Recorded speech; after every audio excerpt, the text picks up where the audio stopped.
Maybe in one of you also you mentioned systems for motorcyclists, the license. When will it start? Kami dalam proses perbincangan bersama dengan pihak JPJ dan juga pihak-pihak yang lain untuk pertamanya memastikan bahawa kita dapat memberi khusus penunggang motosikal itu dengan kadar yang saya umumkan tadi. We have already received the approval from JPJ. Sudah dapat sudah daripada JPJ.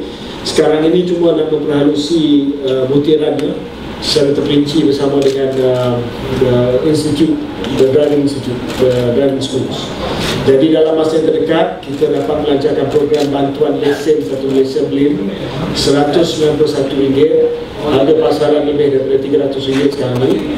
Dan yang kedua, kita nak minta supaya mereka yang sudah ada waran tangkap disebabkan mereka tak mampu nak dapat lesen dulu, they have to find some way of giving amnesty to them, pengampunan bagi mereka supaya mereka tidak hidup ketakutan ditangkap oleh polis.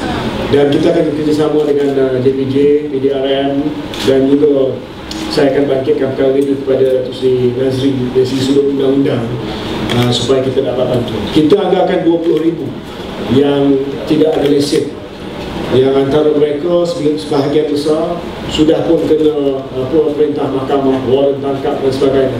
Bukan disebabkan, ya ada yang disebabkan kecuaian, tapi ada yang disebabkan sebab they cannot afford it.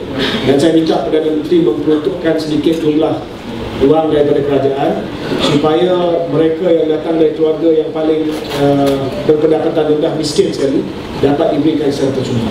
Jadi, berapa peruntukan yang mana ini tadi 190 disediakan?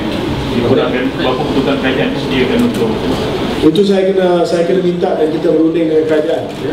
Kalau kita dapat sebahagian besar, mungkin kita dapat selesaikan 5,000 penunggang. Saya tak pasti lagi, tapi ini tertakluk pada perbincangan dengan Yang Amat dengan Maybe roughly when? Give me a month or two, by inshallah by January we'll try and do something.